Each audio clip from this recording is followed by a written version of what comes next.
जगावर राज्य करण्याचं स्वप्न बाळगलेला हिटलर, सुंदर विचार देणारे साने गुरुजी, मनशक्तीच्या माध्यमातून खंबीरपणाचं शिक्षण देणारे स्वामी विज्ञानानंद, आध्यात्मिक गुरु भय्यूजी महाराज, शीतल आमटे अशा महनीय व्यक्तींनी मानसिक तणावातून आत्महत्येचा मार्ग पत्करला।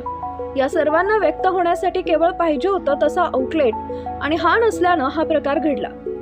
मित्र परिवार यांच्या समवेत हसा, रडा, मोकळे व्हा, संवाद साधा अशीच भावना शुक्रवारच्या रात्रीच्या सोलापुरातील घटनेनं पुन्हा एकदा अधोरेखित झाली आहे। सोलापुरातील न्यूरोलॉजिस्ट डॉक्टर शिरीष वळसंगकर यांच्या आत्महत्येप्रकरणी वळसंगकर हॉस्पिटलमधील प्रशासकीय महिला अधिकारी मनीषा मुसळे माने हिला सोलापूर शहर पोलिसांनी अटक केली असून आज दुपारी 12 वाजताच्या सुमारास कोर्टात हजर केलं जाणार असल्याची प्राथमिक माहिती समोर आली आहे। या संदर्भात डॉक्टर अश्विन शिरीष वळसंगकर यांनी पोलिसात फिर्याद दिली आहे।